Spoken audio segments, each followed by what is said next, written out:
You ever look back on a moment and think, that's the exact second my life changed forever? That's how I feel about New Year's Eve 3 years ago. I was never one to believe in the paranormal. Ghosts were for campfire stories, horror movies, and those old ghost tours my friends loved to drag me on in Savannah. But that night, it was freezing that year, an unusually cold winter for Georgia.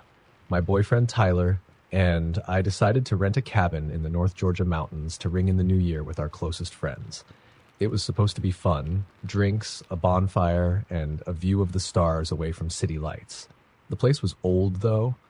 I didn't pay much attention when the rental listing said it was built in the late 1800s. It just looked rustic and charming in the pictures. The drive up was fine until we hit that last winding road to the cabin. Our GPS cut out, leaving us with vague directions from the host. Look for the wooden sign that says Hollow Creek, it said. We missed it the first time and ended up circling back twice before we saw it, half hidden behind overgrown brush. When we pulled into the gravel driveway, something felt off. Maybe it was just the way the wind howled through the bare trees or the sheer emptiness around us. The nearest neighbor was miles away. Tyler joked, perfect spot for a slasher movie, but his laugh didn't sound quite as hearty as usual. The cabinet itself was bigger than I expected. 2 stories, a wraparound porch, and a rickety old swing that creaked whenever the wind blew. We were the first to arrive, so Tyler unlocked the door while I grabbed our bags. As soon as I stepped inside, the smell hit me, a mix of damp wood and something metallic, like pennies. The place was dark, even with the lights on. The fixtures were old, the bulbs dim, but what got me most was the cold. It was colder inside than it was outside. I remember joking, well, at least the ghosts are eco-friendly and don't waste electricity, but Tyler didn't laugh. He was staring at a spot on the wall just to the right of the fireplace. There was a painting, or what was left of one. The canvas was torn, but you could still make out a woman's face, pale, hollow eyes, and a mouth that seemed caught mid-scream. It wasn't just creepy, it felt wrong, like the artist had painted it while something watched over their shoulder. Tyler reached out to touch it, but I grabbed his arm. Don't, I said. Just don't. The rest of our friends arrived an hour later, and the mood lightened. We unpacked, cranked the heat, and started the festivities. It wasn't until later that night, as we counted down the seconds to midnight, that things started to go downhill. It began subtly. The music on the Bluetooth speaker crackled like it was picking up interference. I figured it was just the signal. But then the lights flickered, and the room went dead silent. "What the hell?" Tyler muttered, walking to the kitchen to check the breaker. That's when we heard it, the sound of footsteps overhead. Heavy, deliberate. "Is someone upstairs?" Sarah asked, her voice shaking. "No one's up there," Tyler called from the kitchen. We all froze, staring at the ceiling. The footsteps moved from one side of the room to the other. Then the sound stopped, and the air grew heavy, like something unseen was pressing down on us. "We should leave," I whispered, but no one moved. That's when the laughter started. It wasn't loud, just a soft, breathy giggle, like a child playing hide and seek. It came from the direction of the staircase. Slowly, we turned to look. At the bottom of the stairs stood a figure cloaked in shadows. It was small, no taller than a child, but its outline wasn't right. The shoulders were too broad, the head too tilted. "Who's there?" Tyler called out, stepping forward. The thing didn't move, but as he got closer, the smell hit us, rotting meat, sharp and rancid. I grabbed his arm, pulling him back. "Don't," I begged. "Please, Tyler, don't." Before we could react, the figure dissolved into the darkness like smoke being sucked into a vent. "Everyone out," Sarah shouted, grabbing her coat. We bolted to the door, but it wouldn't open. The lock twisted and clicked, but it wouldn't budge. Panic set in as we struggled to force it open. The laughter returned, louder now, echoing from all around us. Then the whispering began. It was faint at first, like the wind through the trees, but it grew louder, more insistent. Words we couldn't understand. A language that felt ancient and wrong. My chest tightened and my vision blurred. "Get upstairs!" Tyler yelled. I didn't want to, but the whispers seemed to push us in that direction. The stairs creaked and groaned under our weight, and when we reached the second floor, we slammed the door shut behind us. That's when we saw it, the same woman from the painting. Her torn face stared back at us from a cracked mirror on the wall. But she wasn't just a reflection. She moved. Her mouth twisted into a grin that didn't reach her empty eyes. "Why are you here?" she rasped, her voice like dry leaves scraping across the ground. I couldn't answer. None of us could. The whispers grew louder, and the room began to spin. Shadows danced along the walls, stretching and twisting. The woman in the mirror reached out, her hand pressing against the glass as if she could push through it. Then, just as suddenly as it started, everything stopped. The whispers, the laughter, the shadows, all gone. We didn't wait to see if it would return. The front door opened as if it had never been stuck, and we ran to our cars without looking back. The next day, I checked the listing. It was gone. No record of the cabin or the host. I tried searching for Hollow Creek, but came up with nothing. To this day, I can't explain what happened that night. Tyler and I broke up not long after, and I've lost touch with most of the friends who were there. But every New Year's Eve, I hear it. That soft, breathy giggle. And I know she's waiting. Story number 2. It started with a bet. Isn't that how these things always begin? Dumb kids daring each other to do something stupid, thinking nothing bad could really happen. That was us, a group of college friends too cocky for our own good. It was New Year's Eve, and instead of going to some overcrowded party, we decided to explore an old house just outside of town. The locals called it the Blackwood House. It had been abandoned for decades, standing alone at the end of a dirt road. Rumors swirled around it like smoke.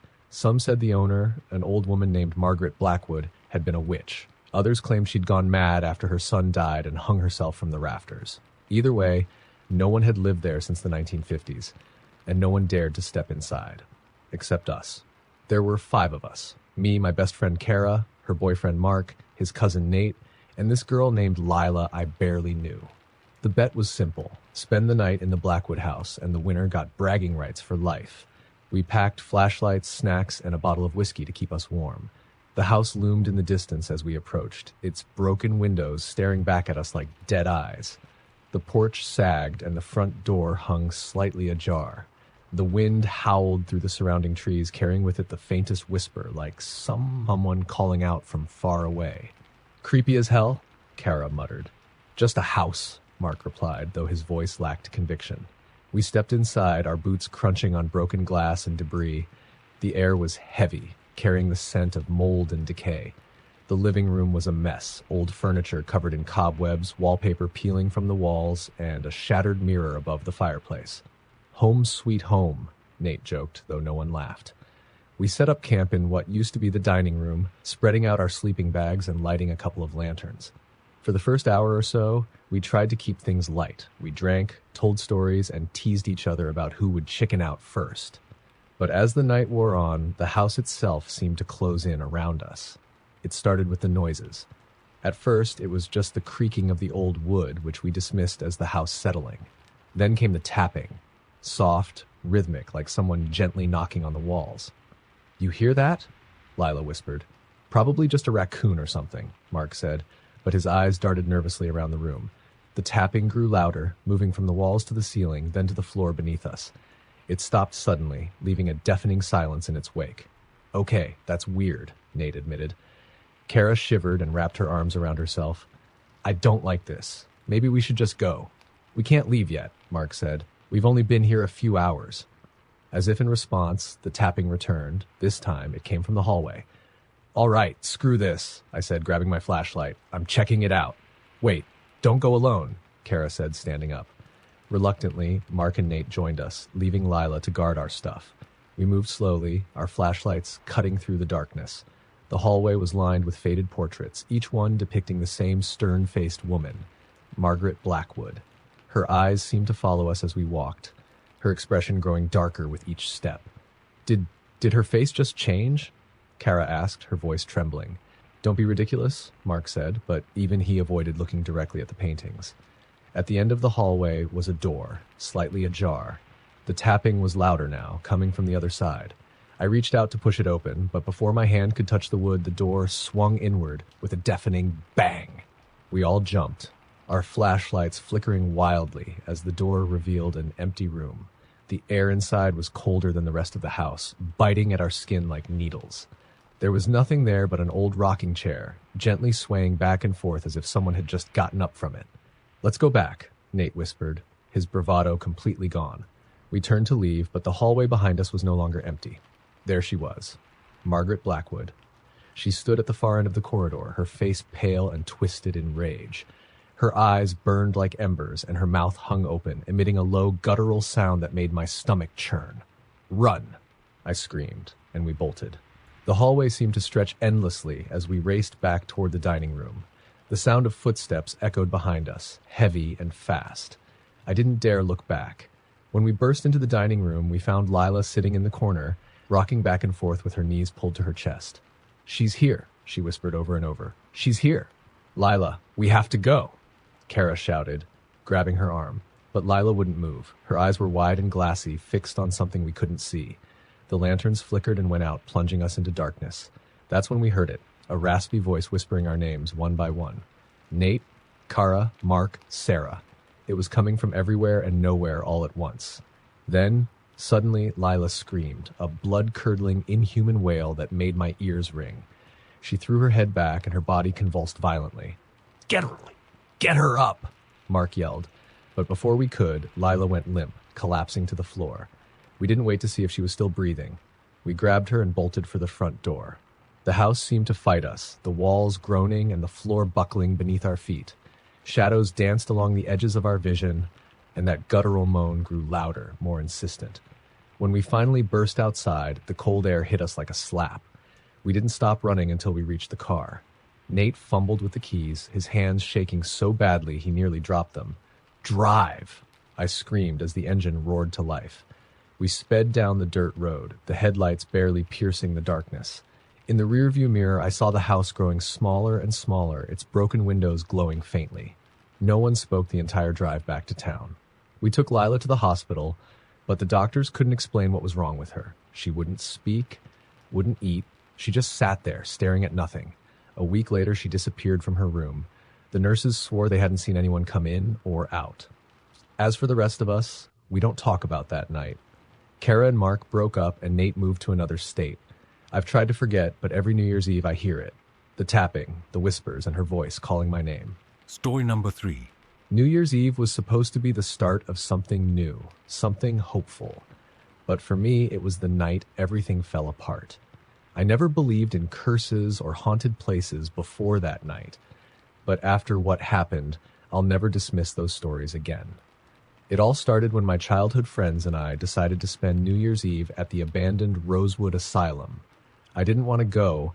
I'd heard too many stories about the place growing up. The asylum had closed in the late 1960s after a fire killed most of the patients and staff. People claimed to see lights in the windows at night or hear screams echoing through the woods. But my friends, Jake, Mia, and Eric, thought it would be the perfect place to celebrate the new year. "Come on, it's just a bunch of old stories," Jake said, his grin wide and challenging. "You don't want to be the one who chickened out, do you?" Maya teased. I should have said no, but peer pressure is a powerful thing, and I didn't want to be the odd one out, so against my better judgment, I agreed. We arrived at the asylum just before midnight. The building loomed against the dark sky, its windows shattered and its walls covered in graffiti.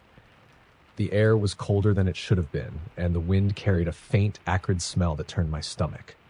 "This place is a dump," Eric said, shining his flashlight over the cracked stone steps. "Perfect spot for a ghost hunt," Jake replied, pulling out a bottle of champagne from his bag. "We'll toast the new year and maybe catch a spirit or two on camera."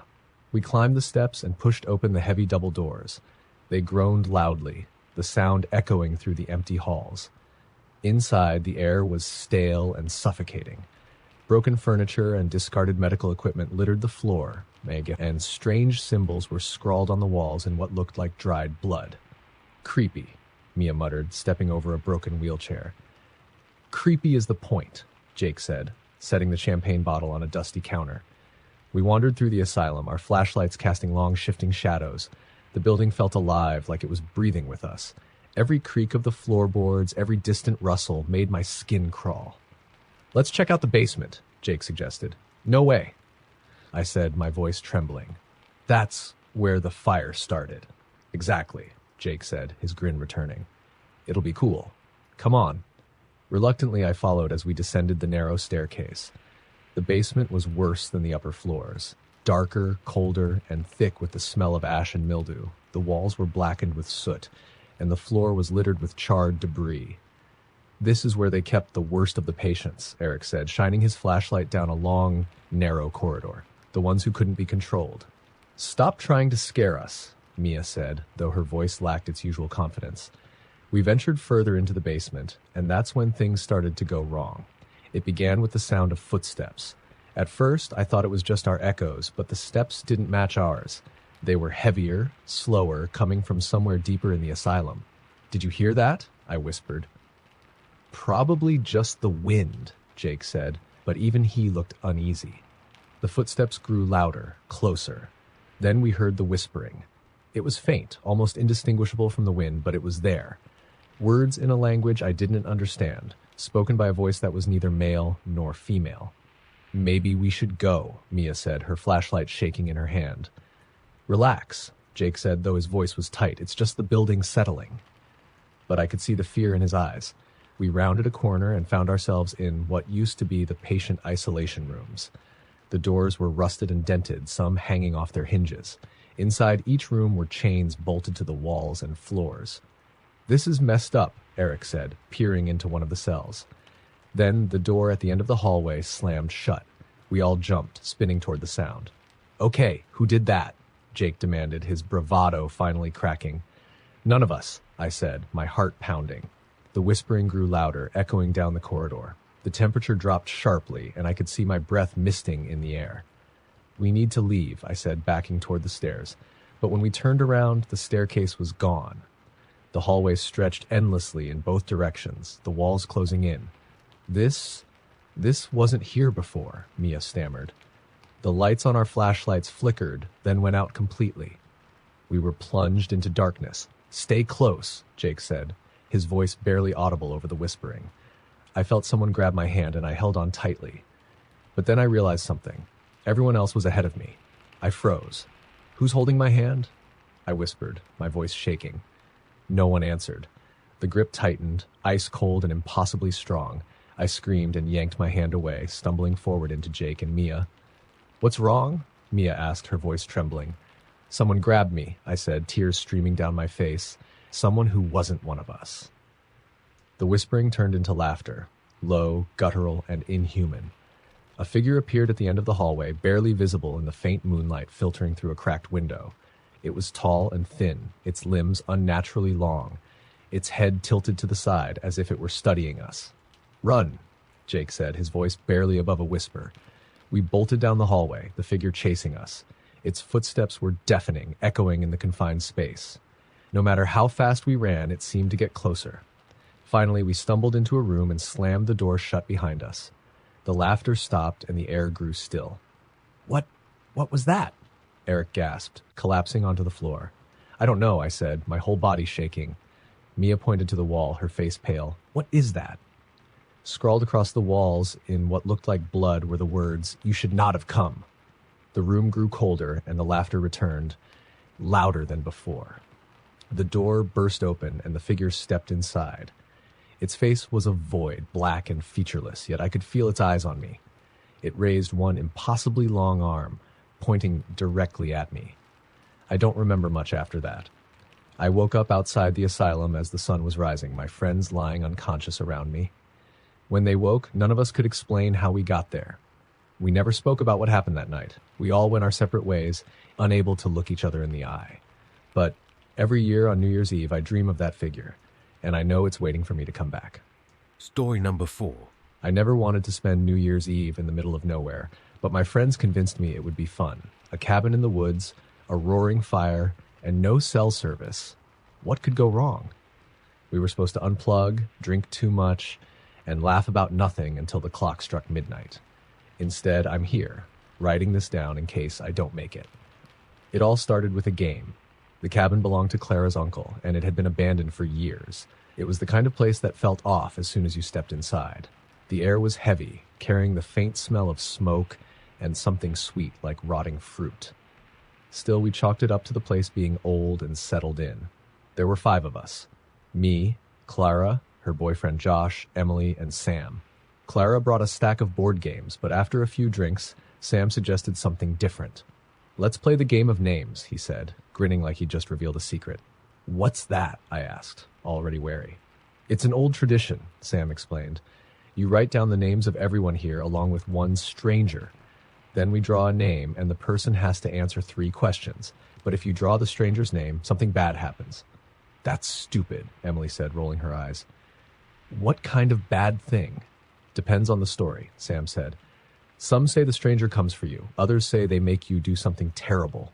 It's just a game, though. We were all a little tipsy, and the mood was light, so we agreed. Sam tore a sheet of paper into 6 slips and passed them around. We each wrote our names, along with 1 extra slip labeled The Stranger. We placed the folded papers in a bowl and set it in the center of the coffee table. The fire crackled behind us, and the shadows seemed to grow longer. I'll go first, Sam said, reaching into the bowl. He unfolded the slip and laughed. Josh. Okay, 3 questions. The game started innocently enough. We asked silly questions. What's your biggest fear? Or what's the most embarrassing thing you've done? And everyone laughed. But as the night wore on, the questions grew darker. Have you ever lied about something that hurt someone? Do you believe in ghosts? If you could erase someone from existence, who would it be? The air in the cabin grew colder, the laughter quieter. Then Clara drew a slip and her face went pale. What's wrong? I asked. She held up the paper and written in thick black letters was The Stranger. No way, Emily said, her voice shaky. We're all playing, right? This is just a joke? Who wrote it? Clara demanded, her voice rising. No one answered. Okay, fine, Clara said, crumpling the paper and throwing it into the fire. Game over. Let's just go to bed. But the mood had shifted and no one protested. That's when the knocking started. It was soft at first, just a faint tap, tap, tap on the front door. Probably just the wind, Josh said, though he didn't move to check. The tapping grew louder, more insistent. Tap, tap, tap, like someone was knocking with the tips of their fingers. Did anyone else see a car outside? I asked. We're miles from the nearest town. Who could be out here? No one, Clara said. We're alone. We stared at the door, waiting for it to stop. But instead, the knocking moved.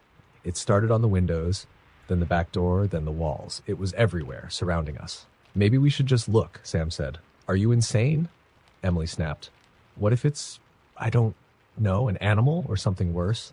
Like what? The stranger, Sam said, but his laugh was hollow. The knocking stopped abruptly, leaving a deafening silence. See? Josh said, forcing a grin. It's nothing. Let's just... He froze, his eyes fixed on the hallway. What is it? Clara asked, her voice trembling. Josh pointed. There's someone standing there. I turned to look, and my stomach dropped. At the end of the hallway was a figure. It was tall and impossibly thin, its face obscured by shadows. It didn't move, didn't make a sound. It just stood there, watching. Who's there? Clara called out, her voice cracking. The figure stepped forward, and I saw it clearly for the first time. Its face was smooth, featureless, like a mannequin. Its head tilted slightly, as if it were curious. Get out! Josh shouted, grabbing a poker from the fireplace. The figure didn't react. Then, without warning, it disappeared. We didn't sleep that night. We huddled together in the living room, jumping at every creak and groan of the old cabin. By morning, we decided to leave. But when we opened the door, the forest outside wasn't the same. The path we'd driven in on was gone, replaced by a thick wall of trees. The sky was gray and overcast, but no matter which direction we looked, the sun never seemed to rise. We're trapped, Emily whispered. Don't say that, Clara snapped. We just need to find the road. We wandered the woods for hours, but every path led us back to the cabin. It was like the forest was alive, guiding us in circles. As night fell, the knocking started again. We barricaded the doors and windows, but it didn't stop. The walls shook, the lights flickered, and that figure appeared again, closer this time. It didn't just watch us. It whispered. It spoke in a low, guttural voice, saying our names over and over. Emily, Clara, Sam, Josh, Kate. By the 3rd night, Sam was gone. We woke up to find his sleeping bag empty, the door wide open. His name was scratched into the walls, deep and jagged. One by one, the others disappeared. Emily vanished while we were searching the woods. Josh was taken during the night. Now it's just me and Clara. She's in the corner, mumbling to herself, scratching something into the floorboards with her fingernails. I saw it, she keeps saying. I saw its face. I'm writing this because I don't think I'll make it to midnight. The knocking has stopped, but I can hear footsteps upstairs, and I know it's coming for me next. Story number 5. The last thing I wanted was to spend New Year's Eve in my childhood home. It wasn't the memories that bothered me. It was the house itself. My family sold it years ago, but it had been abandoned for over a decade. When my best friend Mark suggested we spend the night there to welcome the new year with a touch of nostalgia, I should have said no. But nostalgia can be a powerful drug.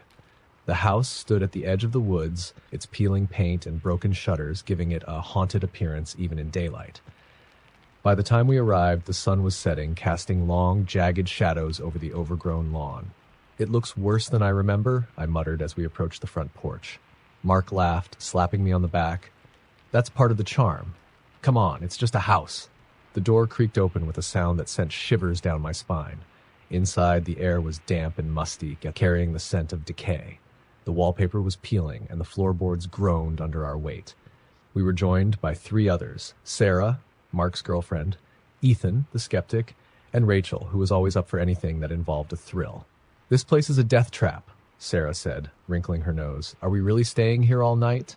"It's one night," Mark said, pulling a flashlight from his bag. "We'll tell stories, have a few drinks, and leave after sunrise."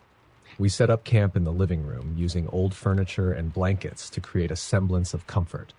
The large bay window overlooked the dark woods, and the sound of the wind whipping through the trees was constant. "Remember the stories about this place?" Mark asked as we sat in a circle. "What stories?" Rachel asked. I hesitated, but Mark was already diving in. "They say the last family who lived here disappeared without a trace. A couple and their 2 kids. Guys, alas, one night they were just gone. Food left on the table, lights still on. No one ever figured out what happened." "That's just an urban legend," Ethan scoffed. "Probably moved out in the middle of the night to dodge debts or something." "Maybe," Mark said, grinning. "But there's also the story about the mirror." "The mirror?" Sarah echoed, her voice uneasy. Mark pointed to the corner of the room where an old, cracked mirror hung on the wall. "Some say it belonged to the mother, that she used to stare into it for hours, claiming she could see things that weren't there. When the family disappeared, neighbors said they saw shadows moving inside the house, even though no one was here." "Okay, that's enough," I said, my voice sharp. "It's just a stupid mirror." But as the night wore on, I couldn't stop glancing at it. We decided to explore the house. Armed with flashlights, we ventured upstairs. The second floor was worse than the first, colder, darker, and thick with an oppressive silence. "Let's split up," Mark suggested, and I wanted to strangle him. "Are you serious?" Sarah snapped. "Haven't you seen any horror movies?" "It's just an old house," Mark said with a shrug. Reluctantly, we paired off. Mark and Sarah, Rachel and Ethan, and me on my own. I wandered into what used to be my old bedroom. The wallpaper was faded, the bed frame rusted, but it was unmistakably mine. I ran my fingers over the windowsill, memories flooding back. Then I heard it, a faint whisper. I froze, my heart pounding. "Mark? Sarah?" I called out. No answer. The whisper came again, louder this time and unmistakably from the hallway. I stepped out, my flashlight trembling in my hand. "Hello?" The whisper turned into a low hum coming from the direction of the bathroom. Against my better judgment, I followed the sound. The bathroom door was slightly ajar, and the hum grew louder as I approached. Pushing the door open, I found myself face to face with the mirror. It wasn't cracked anymore. The glass was smooth and pristine, reflecting the dim light of my flashlight. But something was wrong. My reflection wasn't moving. I blinked, and it smiled. I stumbled back, the flashlight slipping from my hand and clattering to the floor. The reflection didn't flinch, it just watched me, its grin growing wider. "Mark!" I screamed, running back toward the stairs. I found the others in the living room, their faces pale. "What's wrong?" Mark asked, his bravado gone. "The mirror," I stammered. It's not normal." Before anyone could respond, the lights in the room flickered and died, plunging us into darkness. "What the hell is going on?" Rachel whispered. The wind outside grew louder, howling like a wounded animal. The sound of footsteps echoed from upstairs, heavy and deliberate. "We're leaving," Sarah said, grabbing her bag. We made our way to the front door, but it wouldn't budge, and the lock twisted and rattled, but it refused to open. "Is this some kind of joke?" Ethan demanded, glaring at Mark. "This isn't me," Mark snapped, his voice shaking. The footsteps descended the stairs, slow and methodical. "Run," I said, pulling Rachel toward the kitchen. We sprinted through the house, searching for another exit, but every door and window was sealed shut. The walls seemed to close in, the air growing colder with every passing second. Then we heard the laughter. It was faint at first, barely audible over the wind, but it grew louder, echoing through the house. It wasn't human. low and guttural like the growl of an animal. The mirror in the living room shattered and the laughter stopped. For a moment, there was silence. Then we saw it. A figure emerged from the darkness, tall and thin, with limbs that bent at impossible angles. Its eyes glowed faintly and its mouth stretched into a grotesque smile. It didn't walk, it glided toward us, its movements unnaturally smooth. "Get away from it," Mark shouted, throwing a chair in its path. The figure didn't react. It raised a hand and the chair disintegrated into ash. Ethan screamed and bolted for the stairs. The figure turned its head toward him, and in a blur, it was gone. We heard Ethan's scream cut off abruptly, followed by a sickening thud. "We're going to die here," Sarah whispered, tears streaming down her face. "No," I said, grabbing her arm. "We have to fight." "How?" Rachel asked, her voice trembling. The figure reappeared in the doorway, its glowing eyes fixed on us. I don't know what came over me, but I grabbed the mirror's frame from the shattered glass and held it up. The figure hesitated, its smile faltering. "You want this, don't you?" I shouted, holding the mirror higher. It let out a deafening roar and lunged at me. But the moment its hand touched the frame, the house shook violently. The walls cracked, the floor buckled, and a blinding light engulfed the room. When I opened my eyes, we were outside. The house was gone, replaced by an empty clearing. Mark, Sarah, Rachel, and I stood in stunned silence. Ethan was nowhere to be found. We never spoke about that night again. But sometimes when I look into a mirror, I swear I see it, watching. Story number 6. New Year's Eve wasn't supposed to end in blood. We were a tight-knit group, drawn together by years of shared secrets, late-night drives, and unspoken bonds. Every year, we had a tradition: rent a house somewhere remote, count down the seconds to midnight, and toast to another year of friendship. This year, it was Tom's idea to rent a house deep in the Appalachian woods. The listing described it as charming and rustic, but when we arrived, it was clear those were code words for isolated and decaying. "It's perfect," Tom declared, stepping out of his car. The rest of us exchanged wary looks. There were 6 of us: me, Tom, his girlfriend Mia, Sam, Claire, and Jesse. The house stood like a corpse against the gray sky, its paint peeling and windows clouded with grime. "It's creepy as hell," Mia muttered, crossing her arms. "Come on," Tom said, grinning. "It's an adventure." Inside, the house was worse. The furniture was ancient, the walls were scuffed, and a thick layer of dust covered everything. But the worst part was the smell. It was faint, but unmistakable, a mix of damp earth and something metallic. "Maybe a pipe burst," Claire offered, wrinkling her nose. "Let's just make the best of it," Jesse said, always the optimist. We unpacked, lit a fire in the stone fireplace, and tried to settle in. By nightfall, the house was shrouded in an eerie stillness. Even the woods outside were unnervingly quiet, as if every creature had fled. We were in the middle of playing cards when Jesse found the book. It was tucked under the couch, its leather cover cracked with age. She pulled it out, brushing off the dust, revealing the title, The Midnight Offering. "What the hell is that?" Sam asked, leaning over her shoulder.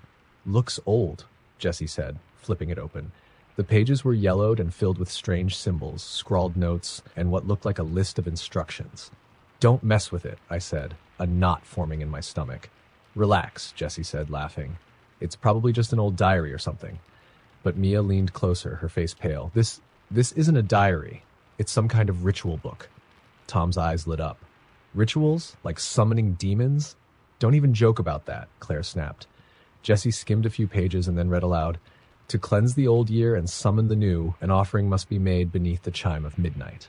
"That's creepy," Mia said, shivering. "It's probably fake," Sam said, but his voice lacked confidence. "Let's do it," Tom said, his grin widening. "Are you insane?" I asked. "It's just for fun," Tom said. "What's the harm?" Against our better judgment, we agreed. Blame it on boredom, the drinks, or Tom's relentless enthusiasm. We followed the book's instructions, which were strangely specific. We needed 6 candles, a circle of salt, and something precious from each of us. Tom offered his watch. Mia pulled off her necklace. Jesse contributed a ring, Sam his lighter, Claire her bracelet, and I offered a small photo I kept in my wallet. We arranged the items in the center of the circle, lit the candles, and waited. "Now what?" Claire asked, her voice tight. "Now we chant," Tom said, reading from the book. The words felt wrong, like they didn't belong in my mouth. As we repeated them, the air grew heavy, pressing down on my chest. The fire in the hearth dimmed, and the shadows on the walls seemed to move. Then the clock struck midnight. The final chime echoed through the house, and for a moment, everything was still. Then the candles flickered out. "What the?" Jessie started, but a loud thud cut her off. It came from the basement. We froze, staring at each other. No one wanted to speak, let alone move. "Probably just the house settling," Sam said, but his voice wavered. Another thud, louder this time, followed by the sound of something scraping against wood. "I'm not going down there," Mia whispered. "We can't just ignore it," Tom said, grabbing a flashlight. Reluctantly, we followed him. The basement door creaked open, revealing a narrow staircase that disappeared into darkness. The smell hit us first. Stronger now, sharp and nauseating. "I don't like this," Claire said, clutching my arm. Tom led the way, his flashlight cutting through the thick gloom. The basement was cold, the concrete floor damp beneath our feet. Shelves lined the walls, filled with rusted tools and dusty jars. And then we saw it. In the center of the room was a circle identical to the one we'd made upstairs, but this one was drawn in something dark and sticky. Blood. "What the hell is this?" Jessie whispered, her voice trembling. Before anyone could answer, the door slammed shut behind us. The flashlight flickered, and for a brief moment, we were plunged into total darkness. When the beam returned, we weren't alone. A figure stood in the corner, its back to us. It was tall and impossibly thin, its limbs unnaturally long, its head tilted slightly, as if listening. "Who's there?" Tom demanded, his voice shaking. The figure turned slowly, revealing hollow eyes and a mouth stretched into a grotesque smile. Its skin was pale and cracked, as if it had been stretched too tightly over its bones. It took a step toward us, and the air seemed to vibrate with a low, guttural sound. "Run!" I screamed, grabbing Claire's hand. We bolted up the stairs, slamming into the locked door. Tom and Sam threw their weight against it until it finally gave way. We raced into the living room, but the house had changed. The walls were covered in writing, the same strange symbols from the book etched deep into the wood. The front door was gone, replaced by solid wall. "We're trapped," Mia said, her voice barely a whisper. The laughter started then, low and raspy, echoing from every direction. "What does it want?" Jessie cried. "The offering," Mia said, her face pale. "We summoned it, and now it wants something in return." "What kind of offering?" Sam asked, but we all knew the answer. It wanted us. The figure emerged from the shadows, its movements jerky and inhuman. It reached for Tom, who stood frozen in place. "Tom, move!" I shouted, but it was too late. The creature's hand plunged into his chest, and Tom let out a choked gasp before collapsing to the floor. Chaos erupted. We scattered, searching for any way out. Mia grabbed the book, frantically flipping through its pages. "There has to be a way to stop this." But the writing was changing, the letters rearranging themselves into something unreadable. One by one, it came for us. Jessie disappeared first, dragged into the shadows by unseen hands. Sam tried to fight, but was thrown across the room, his neck snapping with a sickening crack. Claire and I clung to each other, backing into a corner. "We're not getting out of this," she whispered, tears streaming down her face. Mia screamed as the creature descended on her, leaving Claire and me alone. The clock struck 1 and the house fell silent. I don't remember how I escaped. One moment I was in that cursed house. The next I was stumbling through the woods, Claire's hand slipping from mine as she was pulled back. I never saw her again. The house was gone when I returned with the police. They found nothing. No bodies, no blood, not even the foundation. But I know it's still out there, and every New Year's Eve I hear the laughter. Story number 7. New Year's Eve was supposed to be a night of celebration, not terror. I never believed in ghosts or the supernatural. To me, those were just stories told to spook kids around a campfire. But that was before I spent New Year's Eve at the old Grayson Manor, a decaying estate on the outskirts of town that everyone whispered about but no one dared enter. It started as a dare. My friends, Derek, Hannah, Zoe, and Mike, were always looking for ways to one-up each other. Derek was the ringleader, the one who always pushed the envelope. When he suggested we spend the night at Grayson Manor, I laughed it off, thinking it was another one of his jokes. But he was serious. "Come on, it'll be fun," Derek said, his grin infectious. "We'll count down to midnight, tell some ghost stories, and prove we're not scared of a little urban legend." The legend of Grayson Manor was well known in our town.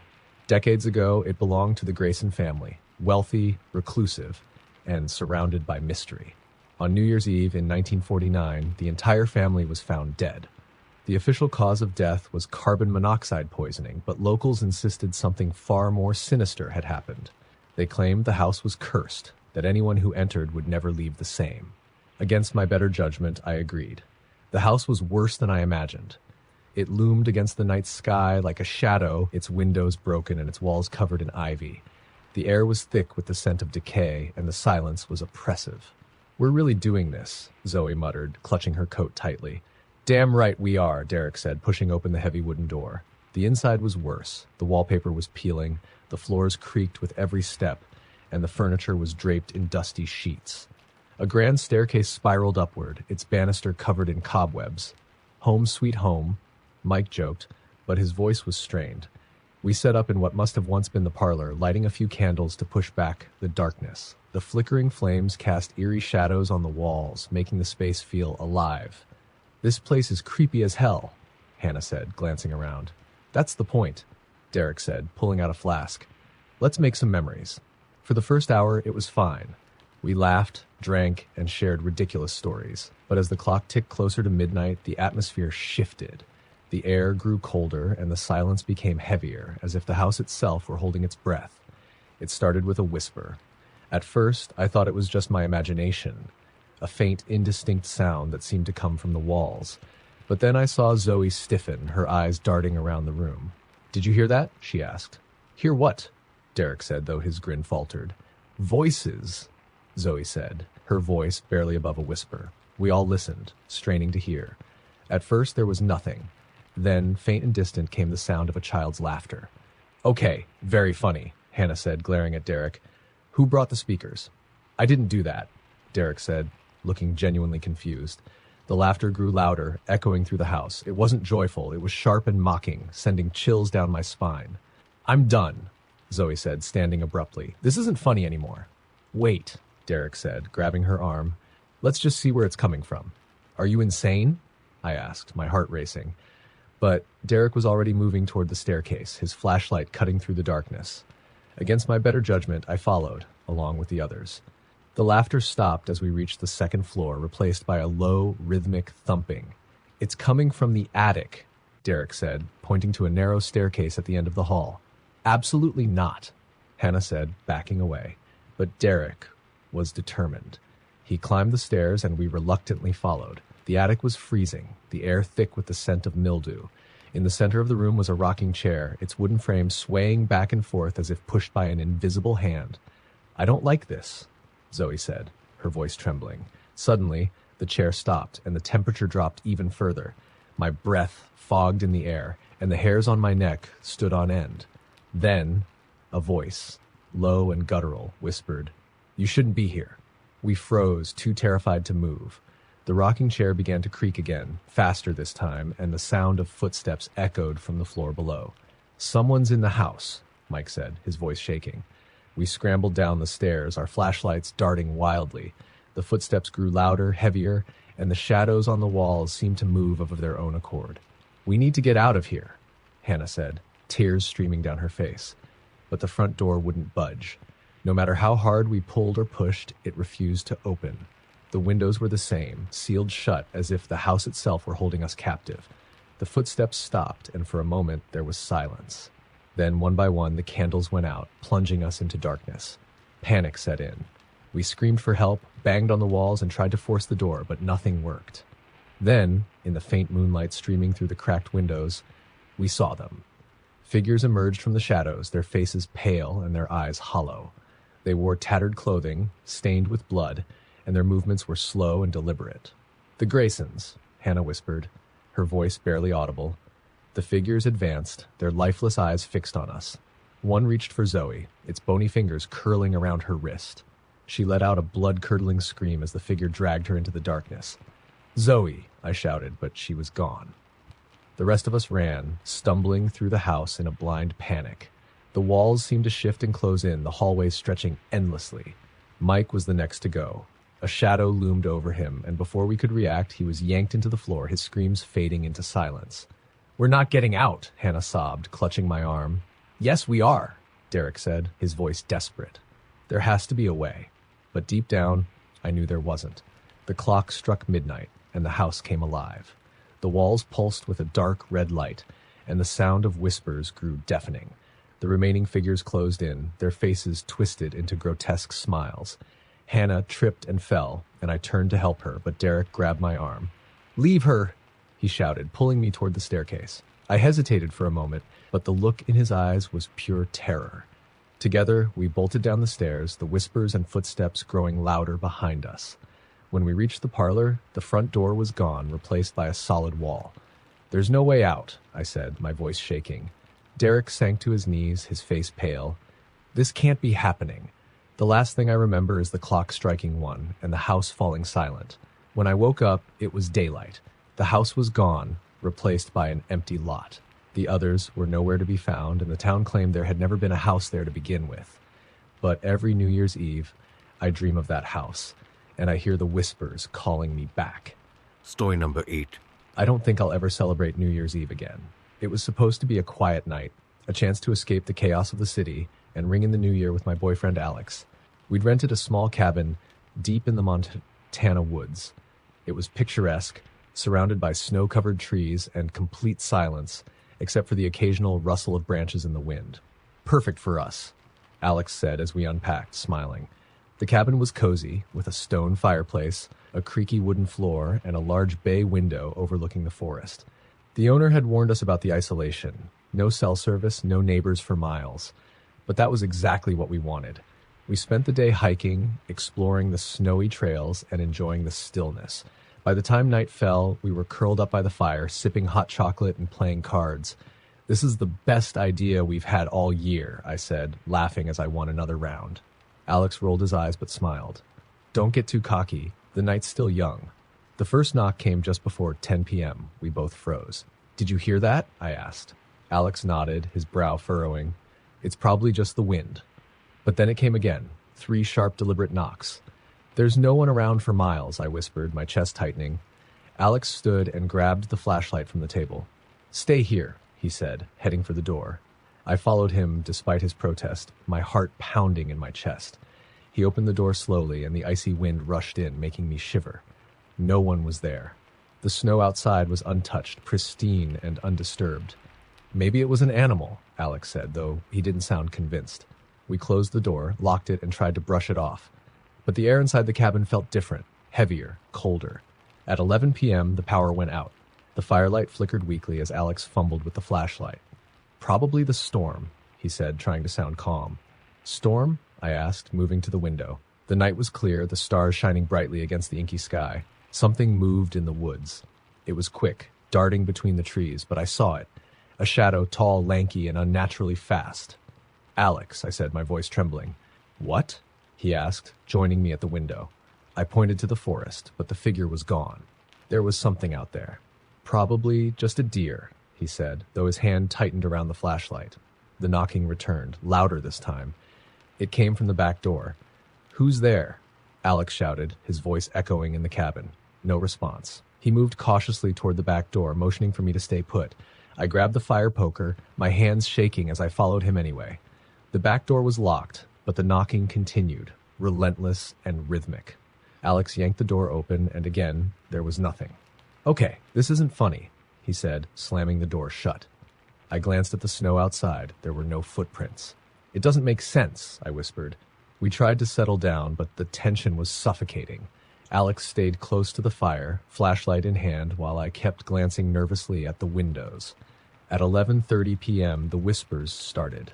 They were faint at first, barely audible over the crackling fire, but they grew louder, surrounding us, coming from everywhere and nowhere at once. "Do you hear that?" I asked, my voice shaking. Alex nodded, his face pale. The whispers were unintelligible, like dozens of voices speaking all at once. They rose and fell in waves, growing louder and more frenzied. "Who's there?" Alex shouted, spinning around. The voices stopped. For a moment, the cabin was eerily silent. Then the bay window shattered. Glass exploded inward, sending shards flying across the room. I screamed and ducked, clutching the fire poker. When I looked up, the figure was there. It stood just outside the window frame, its tall, gaunt body silhouetted against the snow. Its face, or what I thought was its face, was blank, smooth, and featureless. Alex grabbed my arm and pulled me toward the front door. "We have to get out of here!" We didn't bother with coats or shoes. We just ran. The icy snow bit at my feet as we stumbled into the woods, the flashlight beam bouncing wildly in Alex's hand. Behind us, the whispers returned, louder and more frantic, accompanied by the sound of something crashing through the trees. "Don't look back," Alex shouted, his breath visible in the freezing air. I didn't need to. I could feel it. The forest seemed endless, the trees stretching higher and closer together. My lungs burned, and my legs felt like they would give out, but I couldn't stop. The whispers grew louder, morphing into screams. Then Alex tripped. I turned to help him, but he was gone. "Alex!" I screamed, my voice echoing through the woods. There was no answer. I spun around, my heart racing. The flashlight lay on the ground, its beam cutting through the dark. The forest was silent again, the whispers and screams replaced by an oppressive stillness. "Alex!" I shouted again, tears streaming down my face. A soft voice whispered behind me, "Run." I didn't hesitate. I ran blindly, branches scratching at my face and arms until I stumbled into a clearing. There, in the center of the snow, was the cabin. It didn't make sense. I had been running for what felt like miles, yet I was back where I started. The front door was open, creaking softly in the wind. I didn't want to go back inside, but something compelled me. The cabin was exactly as we'd left it, broken glass on the floor, the fire still smoldering. But Alex wasn't there. Instead, the figure stood by the fireplace, its blank face turned toward me. I couldn't move. I couldn't scream. It raised one impossibly long arm and pointed at the shattered window. I turned slowly, and my blood ran cold. Alex stood outside, his face pale and his eyes wide with terror. He was banging on the glass, his mouth moving, but no sound came out. I ran to the window, screaming his name, but the figure grabbed my arm. Its touch was ice cold, and the room spun around me. The last thing I remember is the clock striking midnight. I woke up in my bed at home. There was no snow on the ground, no cabin in the woods. When I called Alex's phone, it went straight to voicemail. No one has seen him since. Every year on New Year's Eve, I hear the knocking. And when I look out the window, I see him, standing in the snow, his mouth moving soundlessly as he stares back at me. Story number 9. New Year's Eve has always been my favorite holiday, a time for hope, renewal, and promises of a better year. But after what happened last year, I can't look at it the same way. It all started with an invitation. My old college roommate, Samantha, had reached out after years of silence. She was hosting a New Year's Eve party at her family's remote estate, a sprawling Victorian mansion that looked straight out of a gothic horror novel. "Come on, Sarah," she'd said over the phone. "It'll be just like old times. A little booze, some fireworks, and lots of fun." Despite my reservations, I agreed. It had been years since we'd seen each other, and honestly, I thought reconnecting might be a good way to start the year fresh. The estate was even more imposing in person. It loomed on a hill, its towering spires piercing the gray sky. The driveway was lined with gnarled trees, their bare branches reaching out like skeletal hands. As I parked my car, I felt a strange sense of unease. "You made it!" Samantha greeted me at the massive front door, her smile wide and genuine. She looked just like I remembered, radiant, with her auburn hair swept into a loose bun. The party was already in full swing. The grand hall was packed with people I didn't recognize, but everyone seemed friendly enough.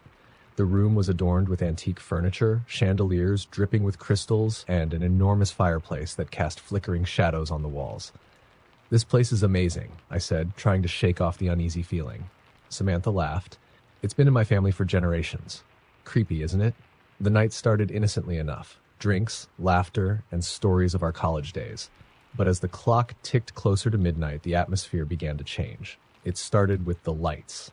At first, I thought it was just a power surge. The chandeliers flickered, casting the room into brief moments of darkness.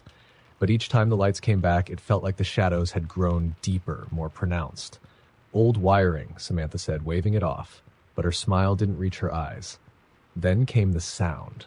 It was faint at first, a distant rhythmic tapping that seemed to echo through the house.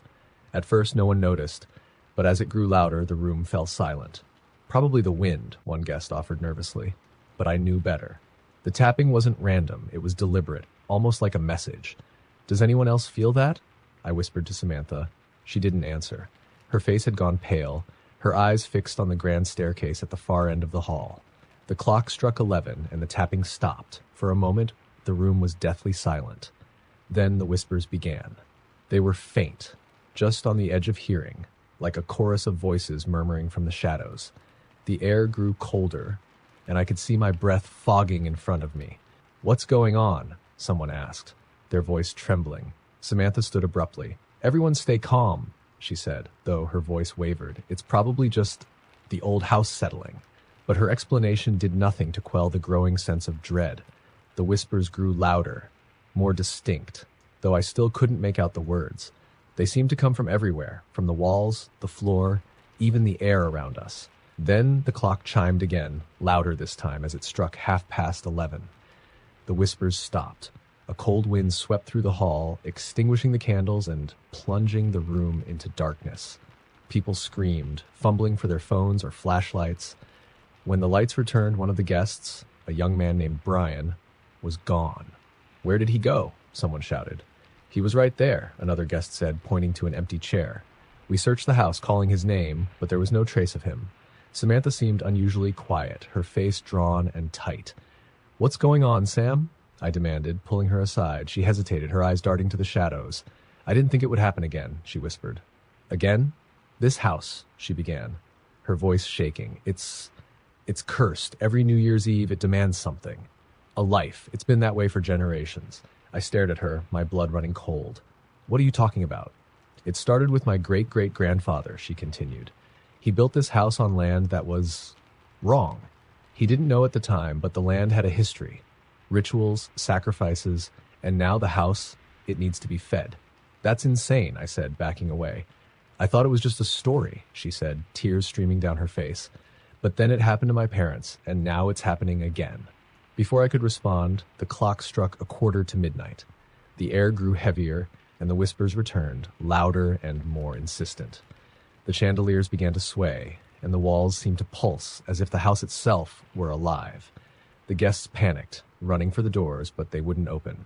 No matter how hard we pulled or pushed, they remained sealed shut. "We're trapped," someone sobbed. A loud thud echoed through the hall, followed by a low, guttural growl. I turned toward the sound and saw it.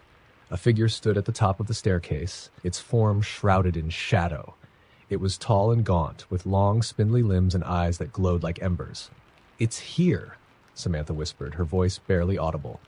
The figure descended the stairs, its movements slow and deliberate. The growling grew louder, resonating through the room. "What does it want?" I asked, my voice trembling. "It wants a soul," Samantha said, "to survive another year." The figure stopped at the base of the stairs, its glowing eyes scanning the room. One by one, the guests fell silent, as if paralyzed by its gaze. Then it spoke. The voice was deep and resonant, filling the entire hall. Its words were foreign, ancient, yet somehow I understood them. "Choose." No one moved. "Choose, or it will take us all," Samantha said, her voice desperate. I looked around, my heart racing. Everyone was frozen in fear, their faces pale and their eyes wide. "Sarah," Samantha whispered, tears streaming down her face, "I'm so sorry." Before I could react, she shoved me forward. The figure reached out, its long fingers curling around my wrist. Its touch was icy, and the room spun around me. "No," someone screamed, but it was too late. The last thing I saw was Samantha's face, twisted with guilt and terror as the world went dark. I woke up in a hospital bed. The doctors told me I'd been found on the side of the road, miles from the estate. There were no other survivors, and when the authorities investigated, they found no evidence of a party or the house itself. But every New Year's Eve, I hear the whispers, and I know it's only a matter of time before the house calls me back. Story number 10. They say New Year's Eve is a time for new beginnings, but for me, it marked the end of everything normal in my life. I still can't explain what happened that night, or maybe I just don't want to. It started innocently enough. My friends and I had rented a cabin in the Appalachians, a secluded spot surrounded by dense woods. It was just the 5 of us, me, my boyfriend Eric, and our 3 closest friends, Jenna, Mark, and Rachel. The plan was simple: drink, play games, and toast to the new year under the stars. The drive up had been uneventful, though the snow-covered roads made it treacherous. By the time we arrived, the sun was setting, casting long shadows across the frozen ground. The cabin was quaint, with a rustic charm that seemed perfect for our little getaway. "Isn't this place great?" Jenna said, spinning in the living room. "Perfect for a murder mystery," Mark joked, earning a glare from Rachel. "Don't start with that," she warned. The night began as planned. We cooked a big meal, played board games, and laughed until our sides hurt.